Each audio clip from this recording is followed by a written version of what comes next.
He sat behind the long, heavy table, his small body almost swallowed by its size.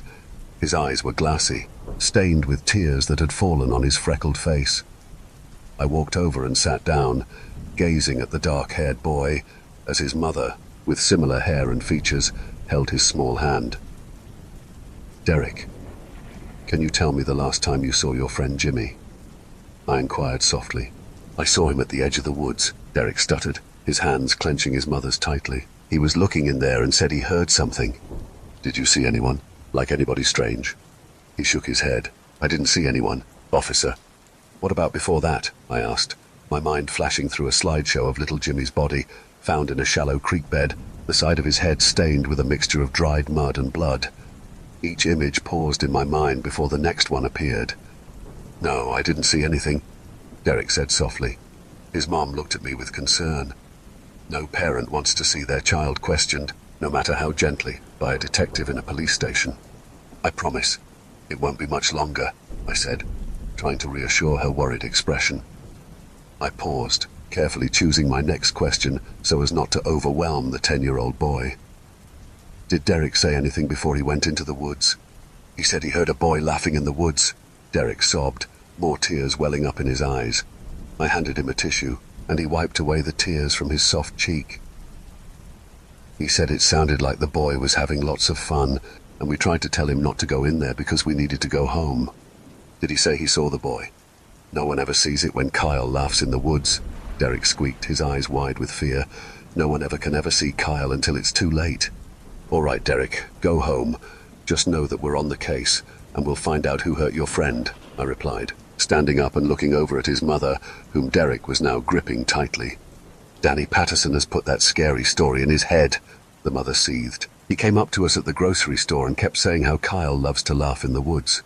"Danny Patterson, you say?" I inquired, my curiosity piqued. "Yeah, he's your friend. Tell him to leave us alone, Jake," she said. "Me and Danny Patterson haven't really been close since junior high," I remarked, slightly annoyed.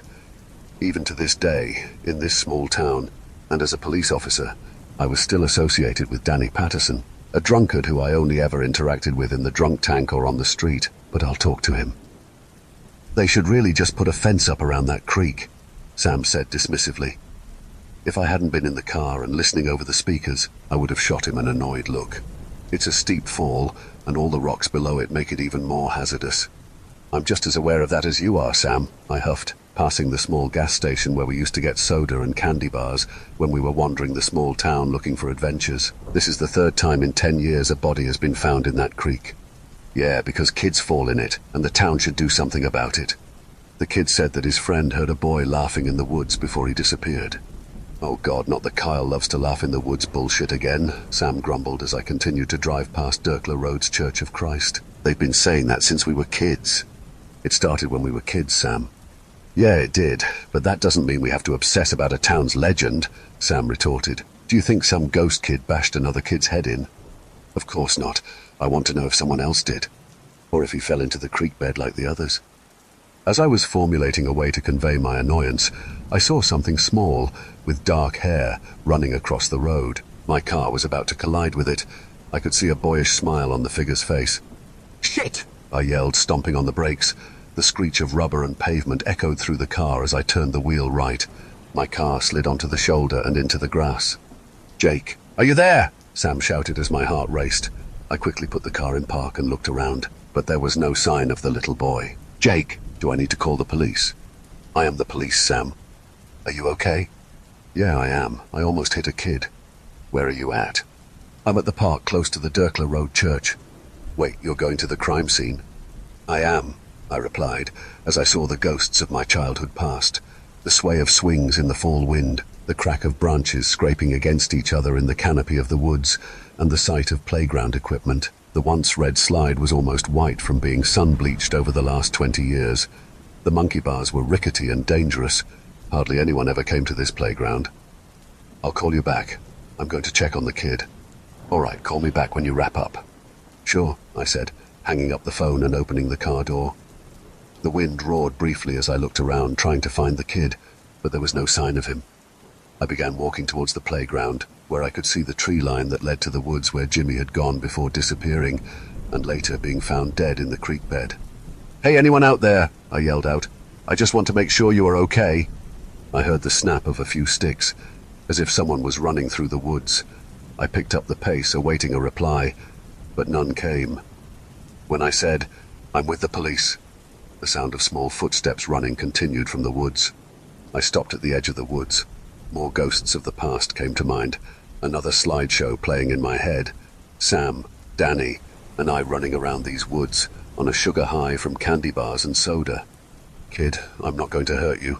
I just want to make sure you're all right," I said, taking a deep breath before stepping into the woods. Another footstep crunched through the leaves, coming from what sounded like the left. I turned to see what looked like small fingers curled around a tree, as if someone was hiding. "Come on out now," I shouted, walking towards the tree. I slowed down as I observed the fingers. They were discolored, almost a rotten green, and looked far too wrinkled to belong to a child. "Hey, I need you to come out from there," I said, feeling uneasy. I unclipped my holster and placed my hand on my gun, but something stopped me. The sound of laughter, like a child trying to imitate a demonic cackle, filled the air. "Come out now," I shouted. My command was greeted by more chortling and giggling. "Just because you're a kid doesn't mean I can't detain you, you know," I insisted, standing about 10 feet away from the tree.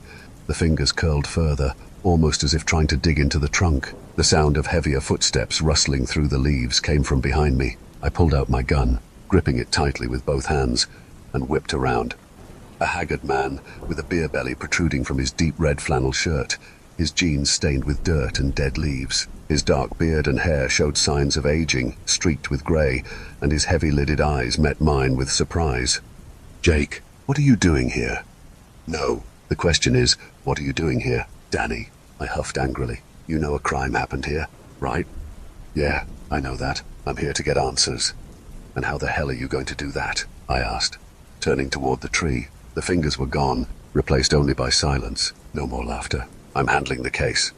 "Just because you're a cop now doesn't make you superior or a better person," Danny mocked, as I walked to the tree and peered behind it. Nothing remained, not even an imprint in the soil or the dead leaves on the ground. "No, but it makes me wonder what you're doing here." "I told you what I'm doing here. Walking around the park after harassing a little boy who just lost his friend." "I didn't harass anyone, Jake," Danny grumbled as he approached, and I holstered my gun. "He knows what happened to him." "And what is that, Danny?" "You know Kyle loves to laugh in the woods." "I'm done here," I snapped, scanning the ground for footprints. Danny shuffled quickly behind me. "You know someone could think you're the suspect, walking around here. Are you going to arrest me, Jake, for interfering in a police investigation?" "Come on. You and I both know that it's very real," Danny insisted, trying to keep up the pace. "You can pretend all you want, but you know, I know, and Sam, wherever he is, knows." "No, only you think an angry boy ghost is killing kids," I shouted, turning to face Danny. His breath and clothing reeked of cheap whiskey and cigarettes. "Sam thinks it's ridiculous too." "Then why are you here?" "Because I want to know what happened to that poor fucking boy." The sound of laughter echoed through the woods as I paused, trying to pinpoint its source. I looked at Danny, who seemed frozen, his eyes wide and his mouth agape. "You can't tell me you aren't hearing it," Danny prodded. "Yeah, I saw a kid run across the street as I was driving here. It was him, Jake." "No, it was some kid with black hair. He was very real." The laughter grew louder as I glanced past Danny's shoulder to see a small figure standing about 15 feet behind him. I pointed at Danny, urging him to turn around. The small boy had discolored skin, a sickly green like his fingers, and a strangely shaped head, as if part of it had caved in.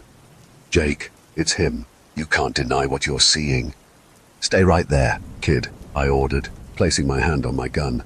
Danny quickly ducked behind me as the two of us stared at the ghoulish boy. He bared a rotten-toothed grin and began to laugh uncontrollably. "Stop laughing." He continued to laugh, mocking us, the sound echoing through the woods, almost painfully loud. As I moved closer, Danny grabbed my arm, trying to stop me, but the creature kept laughing, giggling and chuckling demonically. "Jake, you remember when we visited here when we were kids, right?" "Shut the fuck up." "Danny! You remember the game we used to play?" Danny persisted, gripping my arm to lower my gun. "Me, you, and Sam. We played it about 5 times." "Danny, let go of me," I snarled, breaking free from his grasp. The boy cackled once more before turning and walking away. "No, stop right there!" He continued walking deeper into the woods. Frustrated, I shoved Danny away, watching him tumble to the ground. "You remember the last time we played the game? It was my turn, Jake." As I turned, the boy had vanished completely. "I'm going after him. You can sit here and relive our childhood if you want," I replied coldly, as Danny stood up and brushed himself off. "We aren't talking about that stupid game." We ventured deeper into the woods in silence. I searched for any clue, any sign of where he'd gone. We never got a bunch of new kids in our school. Danny finally broke the quiet. "Not a lot of people want to move to a small town, I guess," I replied, trying to maintain a normal conversation, as if I hadn't just seen a grotesque child. "There's a reason you're here, Jake." "Yeah, because I'm a goddamn detective." "No, it's something more," Danny replied as I heard the sound of water in the distance. We were nearing the creek bed where Jimmy's body had been found. "You do remember the game. I know you do." "I don't want to talk about this, Danny." The sound of rushing water grew louder. Then that chilling laughter echoed through the woods. "It was my turn that day, remember? I swear to fucking God." "The game we used to play with the new kids," Danny continued. "We would come here and tell them a spooky story that we made up." We reached the edge of the creek bed, and as I peered down, I saw the boy staring up at the two of us. "What do you want me to say, Danny?" I asked, locking eyes with the ghoulish boy. "I don't think there's anything you can say to make it better, but just admit what happened that day," Danny replied, also staring at him from the creek bed. "One of us would disappear into the woods and laugh like crazy to freak the new kid out." "Yeah," I said dully, "but I never suspected one of them would run into the woods to try to find what was making the laughter." "But he did," Danny said. "So I remember I went behind him and laughed the most evil laugh that an 11-year-old could do and grabbed him." "I remember. He got so scared he just booked it through the woods, but he didn't know them like we did," Danny stated, looking at me with a grin and nod before starting to climb down the creek bed. "What are you doing?" "I remember hearing him scream and then it got quiet," Danny murmured as I heard his feet splash into the creek bed. "Sam chickened out and ran home, but not you." "The boy who loved to laugh in the woods," I replied as I watched Danny get closer to the boy, who knelt down and picked up a rock in his hand. "That's what we called the game." "Yeah, it was my turn that day to be the boy who loved to laugh in the woods," Danny said as he kneeled in front of the boy, who held the rock high in the air. "Do you remember what happened after?" "He ran and fell in the creek bed." "What did we do, Jake?" "We saw him knocked out and ran away," I answered. "We thought we would get in trouble, so we left him here. But he didn't wake up. He died, and when they found him, they thought it was an accident. No one dared to bother to ask us if we were with him that day." "Yeah, not even his parents knew he was hanging out with us that day after school," Danny continued. "They thought he just wandered away and fell." "Danny, get out of there!" "I don't know if this will make a difference, but maybe it will end it." "Stop it, Danny." "Jake, one more thing." "What? What was his name?" Danny asked as the boy hit him with the rock. As I watched the blood begin to ooze from his skull, the boy continued to beat Danny violently with the rock. I stood frozen before muttering the name. "Kyle."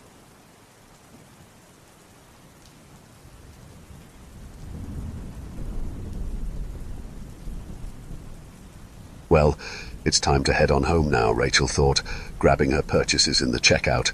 She was on her way out the grocery store. The sun is still up, so I've got some time. I can be home before it's nighttime.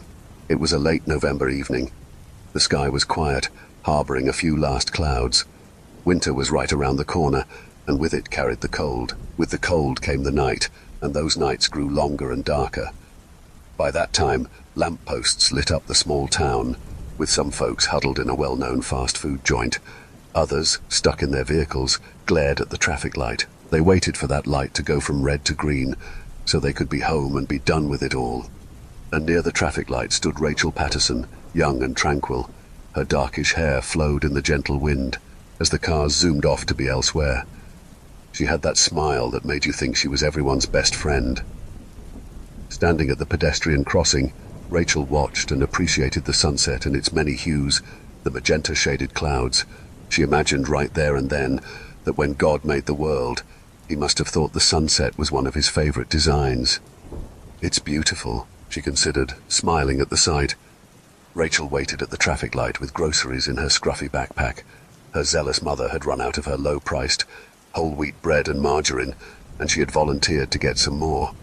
In truth, she used that as an excuse to buy cookies for her and her only. As cars passed by, two individuals stood beside her, a lanky, hardy cyclist and an elderly woman. The vehicles slowed down as the traffic lights turned yellow, then red. She turned to the elderly woman, and she was hunched and mostly reliant on the walking cane. "Excuse me, ma'am," Rachel called with an affable tone. "Would you like some assistance crossing the road?" The woman looked back at the young girl and grinned. The wrinkled smile looked familiar to Rachel. It was like looking in the eyes of her ailing granddad. She replied, glee on her face. "Why, thank you, my dear. I could use some help. I reckon the bus is coming soon." The walker sign blinked the same green light, and she and the other two crossed the road, passing by other people. "I thank you," said the old woman. "You have a kind heart, dear." "It's not a problem, ma'am." The sun was now gone. The vibrant horizon grew weaker. The sky was all shades of blue. At the other traffic light was a bus stop. A couple of passengers waited for the assigned bus to show up. Earlier, Rachel had taken the unconventional route to get to the supermarket, walking through the meadow, across the bridge, and down the canal behind the fast food restaurant. She did so to buy some time so that when she got home, her mother would be fast asleep, and Reese would be God knows where. Standing in front of the foodie establishment, the young girl explored her patched-up pocket to see if she had all her belongings. Her purse? Check. Her cards? Check. Her house keys? Nothing. She searched her other pocket. Still nothing. Rachel checked everywhere, from her backpack to even the crevices of her pockets. On the brink of losing her cool, a thought popped into her head. She might have dropped the keys in between the aisles while distracted. "God damn it," she muttered. With haste, she returned to the supermarket, retracing her steps. She briskly walked where she remembered going through, the MRE aisle, the stationery aisle, and the bakery aisle, making sure to inspect every nook and cranny. She searched far and wide, even lying down, checking down the aisles when no one was looking. They weren't there. They weren't anywhere to be seen, and Rachel could not comprehend why. There was a large grouping of windows at the front of the supermarket, and she saw what she had been concerned about. Darkness. The night had arrived, taking the sky and covering the land. Though she considered taking the bus home, Rachel guessed it wouldn't arrive in the next half an hour, and she wasn't one to wait that long. With no choice, and an exasperated moan, she opted for the same route she took to get to the grocery store. "I've got to find those damn keys, otherwise I'm so fucked," the young girl thought stubbornly as she proceeded to walk home at night. Yes, Rachel was an idiot, and it almost came at the cost of her life. So, she went walking down the canal at night. Rachel did not know what time it was, but she estimated it was somewhere around 6 p.m. The cold nibbled at her ears, her nose, the tips of her nails. The premature night so dark, she barely saw the ground before her. She kicked the dried leaves and frail twigs. In search of the keys, she kicked at anything that would produce a subtle clang, and kept doing so to no avail. A few passers-by came along. Another cyclist with a frail white light passed by her, but she never asked for anyone's help. Fed up with finding the keys, she proposed she'd go back and search the following day. Rachel accepted the inevitable, mind-numbing lecture by her mum, but to lighten the mood, she thought of happy thoughts. In her mind, Sid Matters played obstacles, serenading her a little. A friend of hers, Sam, suggested the song some time ago, saying it reminded him of her. Rachel never knew what to make of that, but the thought made her grateful to have friends like him. So, she hummed to the chorus and wouldn't stop until she reached the bridge. How did it go again? Something about playing hide-and-seek in waterfalls? Probably. We were young, or something like that. Now, the bridge had been under construction for 3 years. Well, 4 years, since the idea was brought to life 2 months before lockdown. It was lit up on its own, emitting a kaleidoscope of colors. These blue and green and purple apparitions lit up the night.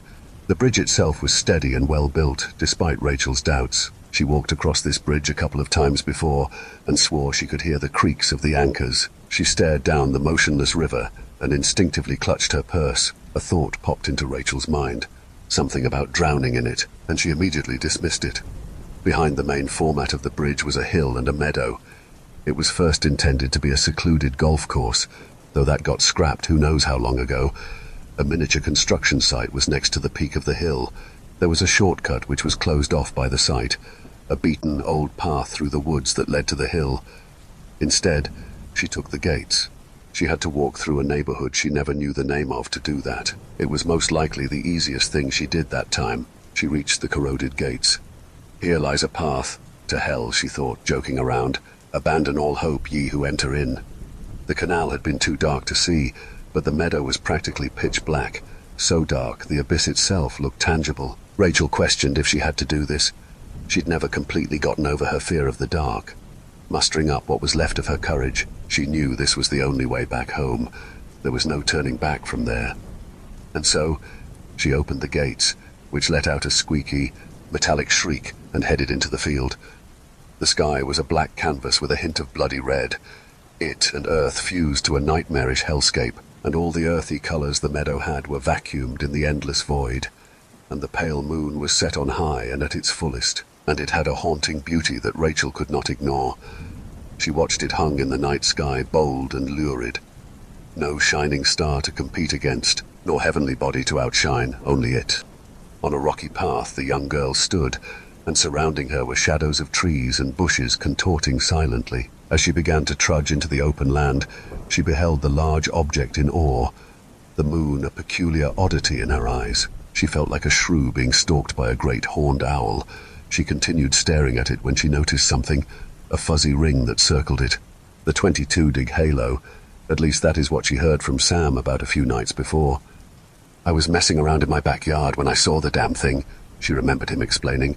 I could barely see it, but it was there. It looked a little unnatural, uncanny but kinda beautiful.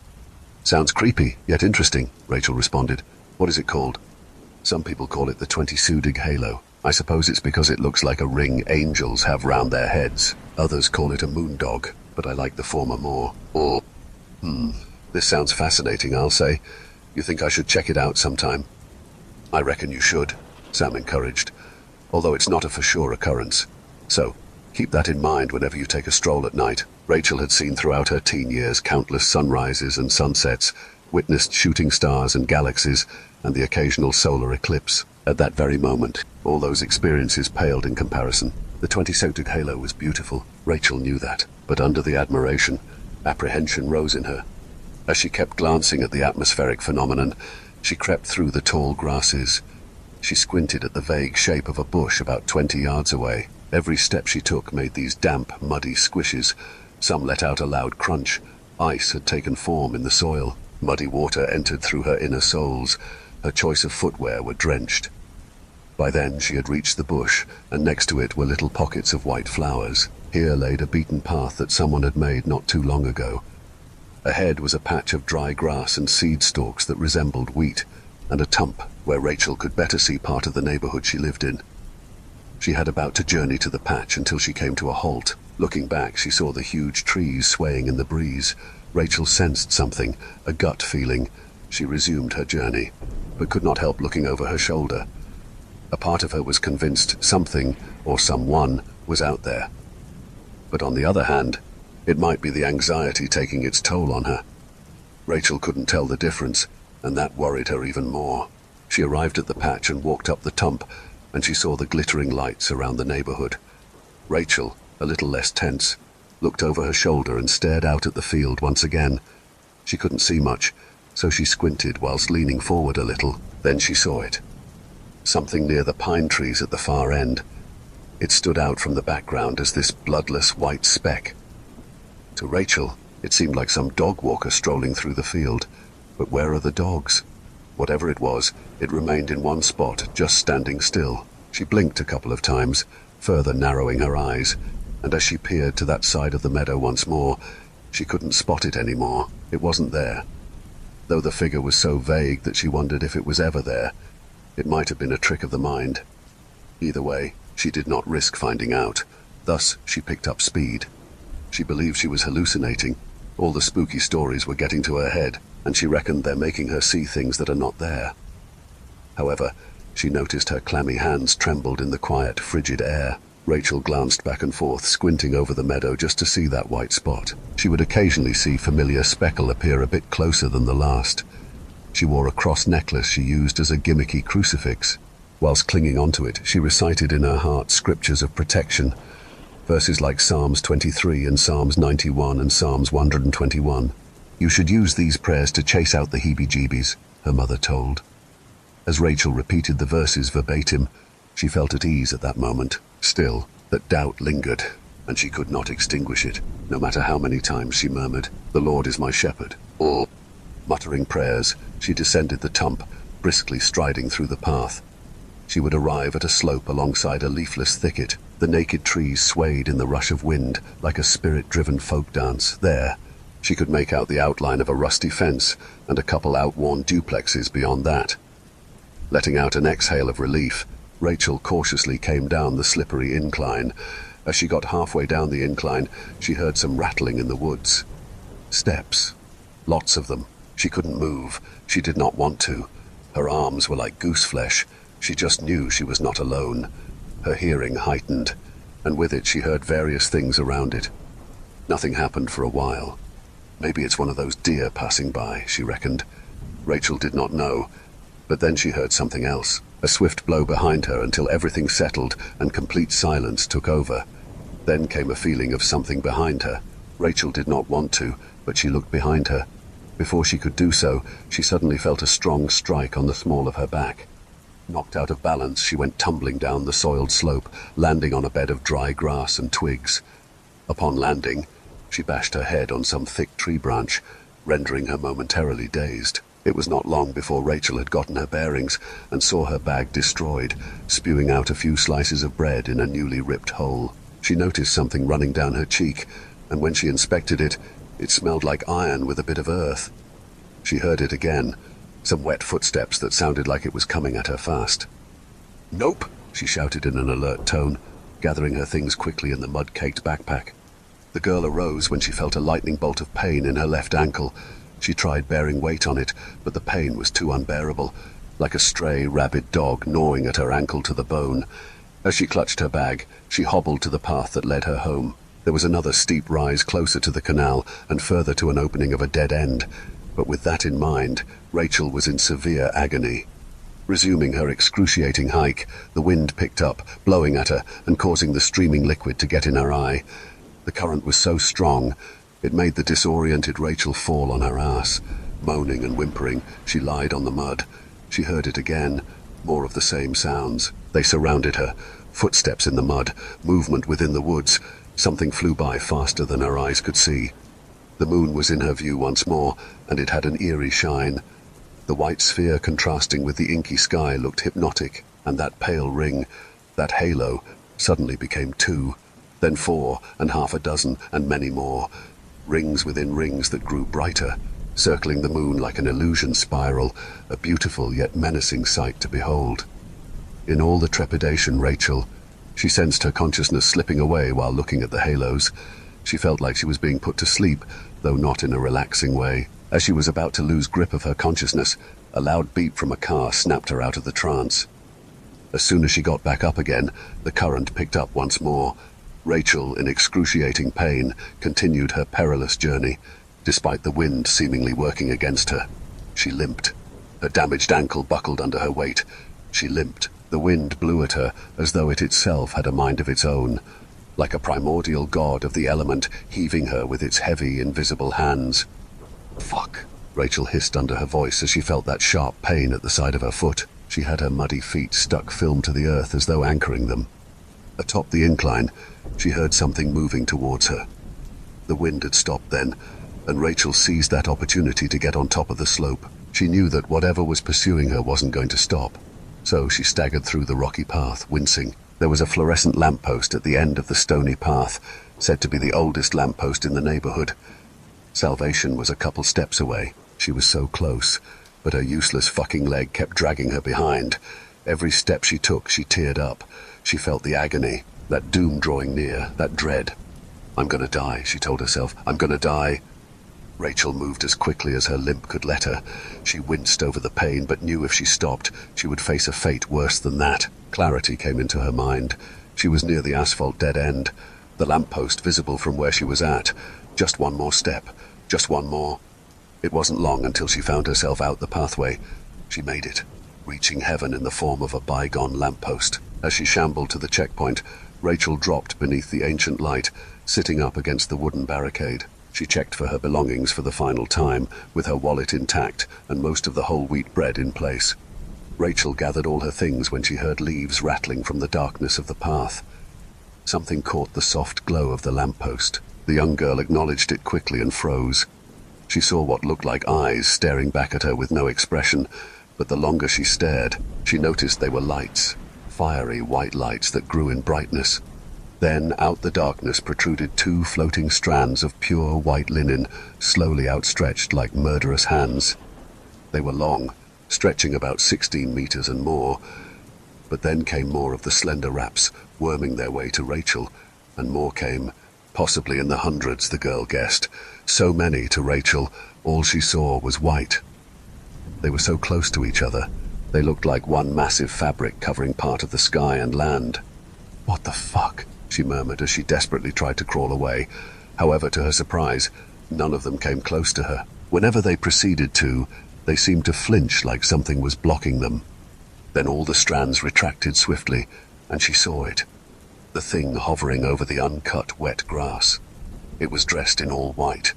Its body was a long, linen fabric that draped from whatever it hung to. Its head was a large bovine skull with two large eye sockets, and in them were blinding orbs resembling eyes. Rachel saw those elongated strands pull in back to its bottom. It was unlike anything she had ever seen or heard of. Any form of comprehension she had seeped through her mind as she cowered before the living nightmare. Terror was written on her face. Her breath grew shallow and discomposed. The fiend towered over the path, eclipsing the moon. The confused Rachel saw it creepily bend over and scrutinize her, sending trepidation down her soul. It was then the girl saw a circular beam around its horns, a halo, matching perfectly with the moon. A terrible thought occurred to her of what this all meant. Hesitant as she was, Rachel dared to speak to it. She rose up her cross necklace in defense and proposed the question. Are you an angel?" The fiend never responded. It never let out a groan or some abominable shriek.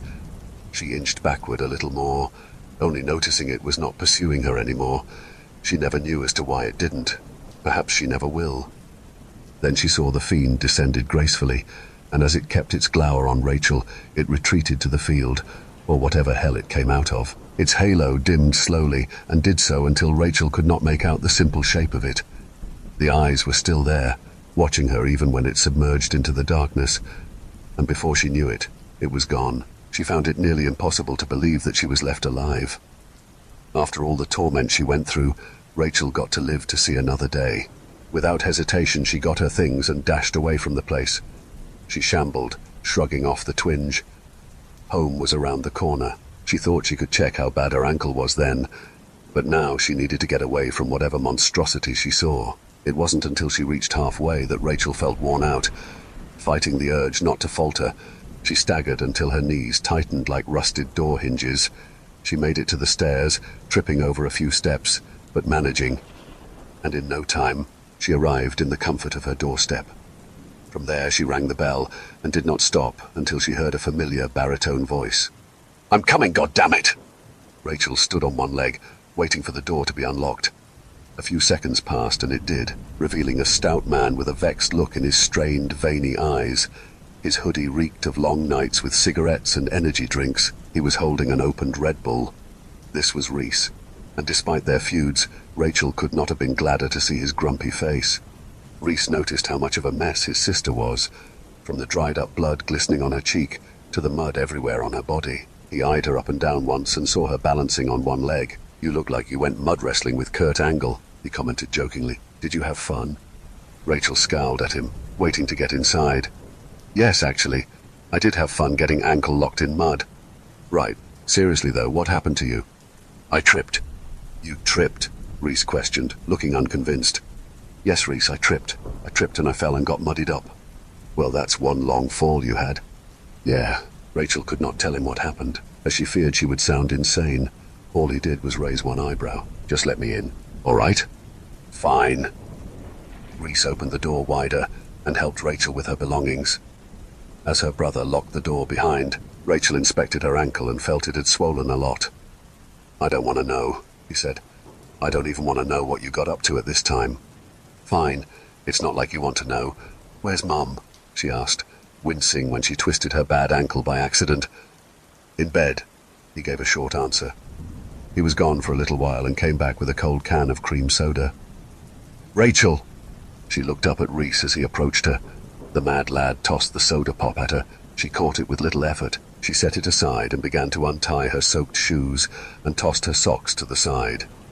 It was swollen, and some discoloration ran down the outside of her foot. And before you say anything, no, I won't tell Mum you came home late, Reese thought to clarify. Rachel nodded in appreciation. Wait, what about my foot? Just tell her you fell or something, I don't know. Tell her it was a big fall. I'll get the bath ready. You're gonna need it, you know, because you look like shit, literally. Thanks a lot, Muppet, Rachel replied. You're welcome, you Muppet, he said. With that, Reese left somewhere, and Rachel limped down the corridor, disgruntled after her treacherous journey. There, she heard her mother snoring and the TV playing, an American televangelist teaching sermons and prayers. Standing there in pain, she heard the geyser turned on, as well as a rush of water in a bath. Make sure to use that bath soak I like, she advised Reese. I know. And don't make it too hot. I know, Rachel. The fear within Rachel calmed. She took in a few deep breaths and had some clarity. She was safe. Everyone was safe. Suddenly she remembered the house keys she had lost. She turned back and glanced at a hanger on the wall. It was then she realized she nearly got herself killed for nothing. She never lost the keys. Never even had them to begin with, as a matter of fact. She must have thought all along that she had them when they were hanging on the wall the whole time. She believed if it had not been for her forgetfulness, she would have gotten home safe and sound. It did not matter anymore. She still lives, though she lives now with a haunted memory of a fiend that lurks in the woods, a malevolent being of the pale moon ring. She will never forget the night she stumbled across the 22nd degree angel.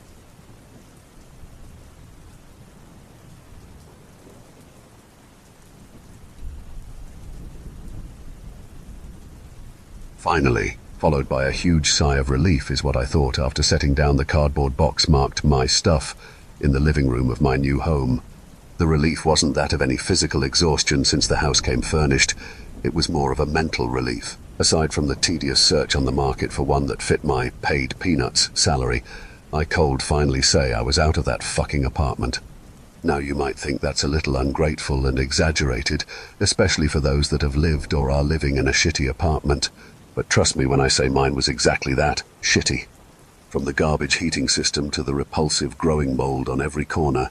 I'm surprised it was even legally allowed to be up for rent, but then again the neighborhood wasn't all that great either. It was the kind that required every window to be barred and every street to be surveillanced past sundown. If I'm being brutally honest though, all those things were just little gripes that fed the real reason I couldn't live there anymore. To me, the whole place felt like a cage, and not because of the barred windows or my need to install 4 locks on my door, but because it was a reminder that I would be stuck there forever with no indication of a better future. So I began to save up some money. I laid off on the useless spendings, got a better job, 2 jobs actually. As much as I hated the place, I will say it was a hell of a motivator.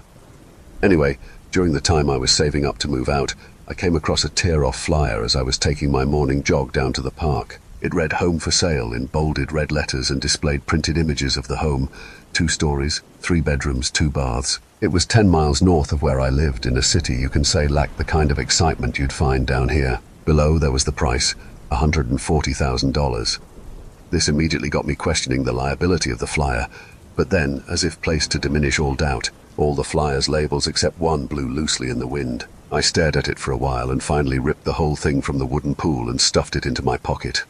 One phone call later and a lot of paperwork, and here I was, in my own home and finally free from that cage. It wasn't all that much, but given I've been living in the saddest excuse for an apartment for over 6 years, it was basically a mansion, an old mansion that is. It was as though the whole thing was pulled right from the Victorian era. There was a matching intricate floral design on the walls, carpets, and curtains throughout the entire house. In almost every room, a large chandelier hung conspicuously around the furniture that was as chaotic as Van Gogh's painting palette, mismatched colors and cramped knickknacks on every drawer. It was odd to me that someone would sell a house that looked like someone was still living in it. I mean, I've seen furnished homes for sale, but the furniture was usually new, neat, and appealing to look at. This, on the other hand, gave me a sense of claustrophobia and made my eyes go fuzzy just staring at it. I found it even more bizarre that the house was up at such a low price, and there were no other potential buyers. Despite the torn labels from the flyer, still I bought it. I mean, who wouldn't? The real estate agent representing the seller was a slender, older woman, and judging by what she was wearing, time was having a pretty rough time passing through her, too. She wore a black pointed gown tightly secured with a corset that did more harm than good. Thick strands of greasy hair escaped from under her dark bonnet, like snakes slithering out of their nest. She was friendly, though there was almost this forced nature to her. Her voice was too soft for her appearance. Her unusual bony fingers twitched anxiously on her hands like they had a mind of their own, and her smile sat on her face like a heavy dumbbell pulling down on her aged skin. Hard to imagine living here with all this furniture. I can't believe someone would just leave like this. I guess some people are just eager to move out. Yeah, tell me about it. You know, this place can use someone young like you, someone with enough energy to lighten up the place. Just think of it as a game. I stood there still in a state of pride and a little excitement. I scanned the living room, then the dining room, and finally the kitchen. It felt odd not having them less than 3 feet from each other, or the fact that the space between the three wasn't a bedroom. I found myself touring around again, occasionally examining some of the antique items on the shelves, like I was in some yard sale. There is no way I'm keeping all of this up. I moved to the kitchen, staggering over my feet, since the mattress my mind was so used to avoiding was no longer there. I opened the kitchen cabinets. The previous owner had even left his silverware. They looked new, but I'd rather not take any chances. I turned to head toward the staircase leading to the bedrooms upstairs, when I heard a door slowly sway open. The creaking of the hinges doubled in the silence. It was a door to a small empty closet in the living room. I walked over. I swear this was never here. I guess I never noticed. I closed the door and made my way upstairs toward my bedroom. Naturally, I chose the most spacious of the 3 bedrooms for myself. It also happened to be the one with the least amount of furniture. There was a mahogany wardrobe on one end and a king-sized canopied bed on the other. Next to it, a nightstand accompanied with a night lamp that looked as though spiders had spun its lampshade. There was also a large built-in closet with sliding doors.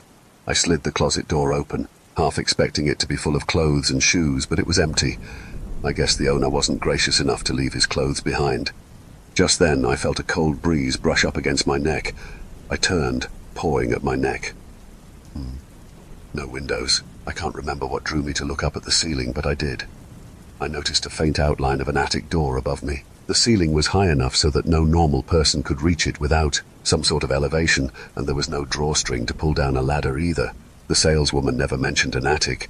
Maybe it belonged to an attic long ago sealed, but why leave the entrance marked? Or maybe there was an attic, and it too was filled with junk even older than what was down here. Either way, it was mine now, and I was curious enough to investigate. I stared at it for a while because I remember the aching sting on my neck when I looked down for any possible way to get to it. Then the phone call came. The loud ringing of a phone shot through the house. I instinctively looked down at my phone, but there was no incoming call. With that, my ears honed in on the sound. It was coming from the living area downstairs. As I made my way down, I noticed it had that old high-pitched bell sound of an old dial phone. The black dial phone was hiding among the many relics in the living room. I let it ring longer, hesitant to answer, somehow knowing the call would be unsettling. Finally, I answered. Hello? A stretched static sound made me pull away from the phone. I called out again. No answer, just static. Then a faint, raspy and distant voice fighting through the static spoke. Don't look around. What? Who is this? Don't look around. Don't play the game. Just ignore it. Before I could give another bewildered response, the static fired a hard ring that stung my ears to their very core.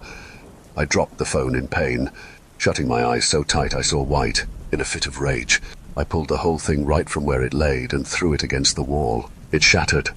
What the fuck was that? A prank call? Yay. And maybe the damn thing was too old to handle another call. Yeah, that's it. That night, after pulling off the sheets that came with the bed and replacing them with my own, I laid there in the dark, chasing sleep. You would think that on my first night in my new home I would sleep. soundlessly with a sense of fulfillment and satisfaction, but that wasn't the case. Every time I'd close my eyes, I'd hear the floor creaking downstairs. After a while, the creaking would be accompanied by subtle kicks on the walls, like someone was running or playing downstairs. The whole thing brought back those frustrating memories of my upstairs neighbors living their lives in the night, like some nocturnal animals. My restless mind echoed the warnings given to me through the phone. Just ignore it. Don't play the game. Was this some sick joke someone was playing on me? What a coincidence that as soon as I got a call telling me to ignore it, the whole floor suddenly became some rickety bridge blowing in the wind. Maybe I was overthinking it. The phone call just had me on high alert. I read somewhere before that the creaking you hear in the night is just your home's wooden structure contracting and expanding. I kept telling myself that and zoned out moments later.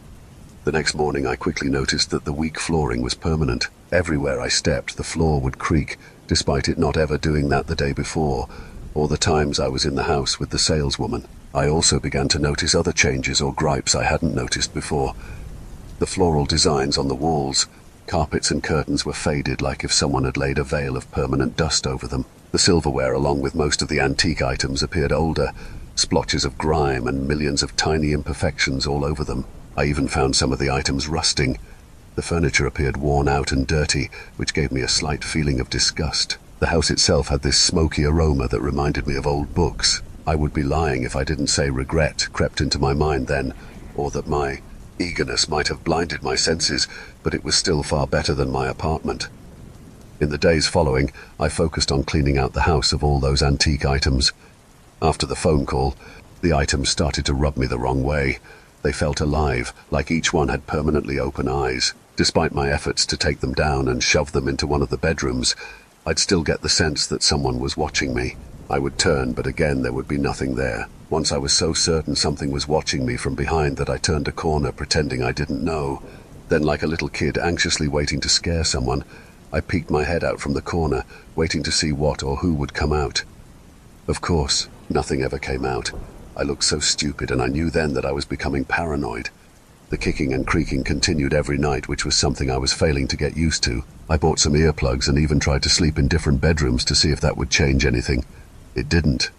One night I got into bed, inserted my earplugs and began some breathing exercises I learned on YouTube to help with sleep. My mind was fading into nothing when this loud bang pierced through my earplugs. I quickly sat up from my bed. A second bang came from my door like a vicious knock, followed by running footsteps on the other side. I now faintly remember the childlike laughter that came after, though at the time everything happened so fast. I stormed out of my bed and violently swung the door open.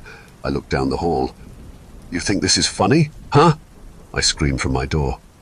There was no response. I searched the entire house that night. Again, nothing like always.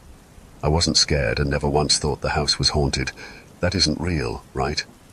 I was mad. Mad that I could barely sleep at night. Mad that I couldn't relax in my own home, and worst of all, mad that my old apartment was sounding more and more livable each day. Then one day, as I was cleaning out the other bedroom, pretending everything was normal, a sudden salty, penetrating smell wafted into my nose. I covered my nose with the back of my hand, but the pungent smell lingered. It was moist and reminded me of all sorts of dead animals. It didn't take me long to pinpoint its origin. Under the bedside table was a clear, almost silvery puddle of a thick, viscous liquid. The sight of it, along with the growing smell, made me gag. Under it were large, savage scratch marks scarring into the old wooden floor. As I stared, completely confused at what I was looking at, I noticed more of the scratch marks around the bed. Then it hit me. The house was infested. It wasn't the natural movements of the wooden floor that was causing the insufferable creaking and banging. It was the scurrying of the rats or some other rodents. My paranoia was probably just a response to the answer I knew deep down. To think that those fuckers had me question if the house was haunted would have been laughable if it weren't for the sudden anger and hatred that boiled in me. I was determined to find them and kill them. I searched the house slowly and cautiously. Knowing that they could be anywhere made my skin crawl in disgust. As I looked behind and around the furniture of the living room, I heard one nearby, behind me. I turned. My eyes immediately locked onto the couch. It's behind the pillow. I slowly made my way to it, choosing a lamp as my weapon. In an instant I moved the pillow out of the way and was about to strike, but nothing was there. Suddenly, Something knocked some of the knickknacks off one of the drawers behind me and scurried out of the living room in a flash. I didn't see it, but I heard its nails scraping against the floor. After a while of searching, and after I cooled down, I knew I wasn't going to catch it. And even if I did, judging by the amount of scratch marks, it wasn't just one. I needed traps. I went to the store to purchase some and set them all around the house. Now all I had to do was wait. That night I slept the most I ever had since I moved. There was barely any, if not no, creaking and banging. In the morning I sprinted downstairs like a child would the morning of Christmas Day, only I wasn't excited about big, colourful presents. I was excited to see my nightmare end, trapped and lifeless. The smile on my face disappeared as quickly as it took me to get downstairs. The traps were empty. No presents, no rest, and definitely no peace. But I had a plan. I was hoping to save some money, but there was no way in hell I was going to live here one more day like this. I started upstairs to my bedroom. I grabbed my phone, pulled up a phone number for an exterminator and headed for the door, when from the corner of my eye, I saw a mass on the ground near my bed. It was on all fours and was about the size of a medium-sized dog. The rest of its details blurred, though I remember the smell. It was a decaying, suffocating aroma. I twisted my head to see it, but before I could, it scuttled under my bed. This is it. I blindly reached for whatever. A broom, as I steadily moved closer. Slowly I crouched, keeping my distance. I heard it retreating deeper, hiding behind some boxes. The smell was unbearable. There was a faint whimper, or my mind refusing to believe it. A concealed laughter. I heard its nails gripping tighter against the floor. With the broom's handle, I suddenly swiped one of the boxes to the side. In a blur, it moved out from under the bed. The sliding door of the closet closed shut before I even had time to look up. The speed of it was unnerving. I suddenly felt a cold shiver run down my spine. I moved closer, the storm of a million questions in my mind winning over the instinctual feeling to run. I was unable to feel anything but my heart pounding out of my chest. I tightened my grip on the broom as I felt my hands go clammy. I reached for the sliding door, my hand hovering over it, trembling. Right when I slid the door open, the thing came bursting out. I fell to the ground. It ran out of my room, giggling like a child. It was a child or the size of one. I stared, frozen in shock. It was human-like, only its skin was pale, almost translucent. I saw its bleached purple veins webbing throughout its unnatural and misshapen body. It was layered over the disgusting, shimmering coat of that silvery liquid. The smell was like a physical mist that burned my eyes. On the ground, it left a trail of its viscous liquid. I followed it downstairs and into the living room. There it was, in a corner with its crooked back to me. It had its hands raised to its face, and in a childlike voice it began to count down from 10. With every number, its voice became more distorted, and its back began to stretch and grow as if something was trying to escape from under its pale skin. My stomach knotted as it doubled in size. Time slowed down for me. Don't play the game. Just ignore it. Just think of it as a game. And this whole time this thing was living in my house, or I was living in his, and that feeling that something was watching me, it was this creature playing some game of hide and seek with me, and it was finally my turn to hide.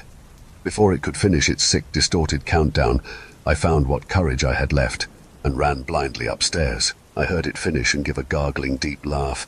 I felt its footsteps reverberating, crashing down on the ground. I made it to my room and shut the door, barricading it with the wardrobe. I backed away to a corner and sobbed. I've been in my room all day and can still hear it searching downstairs. Sometimes it comes up, its large shadow passing through under the gap of the door. I freeze completely still as it passes by, giving out its heavy breathing and weak, almost painful laughs. Just the thought of it finding me is beyond terrifying.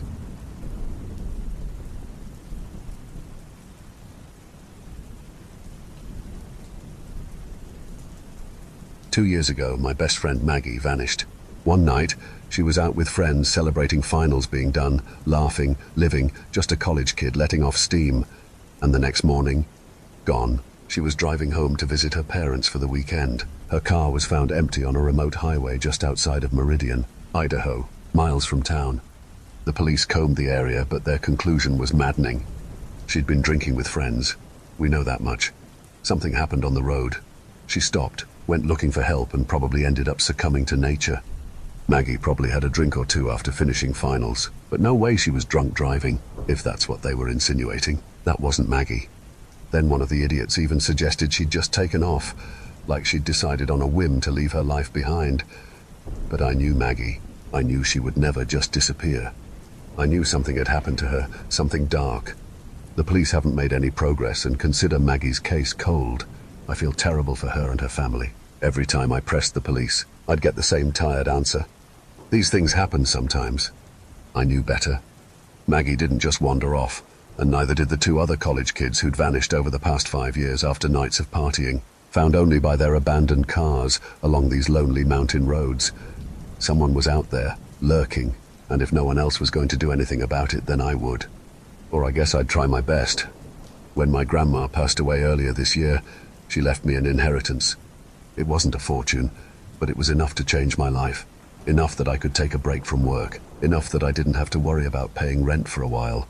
Enough to make a difference. I could have put it towards something practical, something responsible, but what good would that do when my best friend was still missing and the police weren't even trying? There was no better way to spend it than to find Maggie's killer. So I put the money to use. I bought 5 used cars at a local auction, all different models, different colors, all registered with different plates. I outfitted each with a dash cam on the front and back, and made each car as inconspicuous as possible. My goal was simple: make myself look like a random college kid on the road each night, and hope that I could draw him out. I'd change my appearance too. Wigs, hats, glasses. I needed to blend in. I needed to look like an easy target. For months I drove that damned mountain road. I mapped out a pattern from all the disappearances I could track, finding the routes where people had vanished while driving them alone in the dead of night. 5 nights a week, I was there, just waiting for him to follow me. I imagined what I would do when I caught him, how I'd turn the tables and make him face the consequences once I got him on camera. But tonight, as I sat on the edge of the lonely highway at 3 a.m., waiting in the black Toyota Camry I'd picked up, all I felt was exhaustion, the kind of tired that sits behind your eyes and digs in. Too many nightmares, too many nights lying awake, feeling the weight of everything pressing in.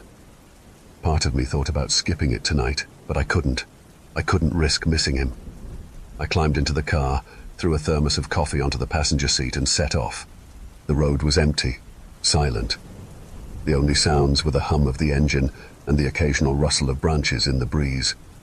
I followed my usual route, the same one Maggie would have taken home that last night. For the first hour, there was nothing, just empty darkness stretching ahead and behind. But then, just as I was about to turn back, I noticed headlights in the rearview mirror. My pulse raced. Cars sometimes popped up on this road, but not often. And this one felt wrong. I tried to ignore the sense of dread building in my chest, telling myself it was just another driver, but my instincts wouldn't let it go. The car was too close, its headlights glaring in my mirrors, keeping an unnerving distance. I slowed down just a little, just to see.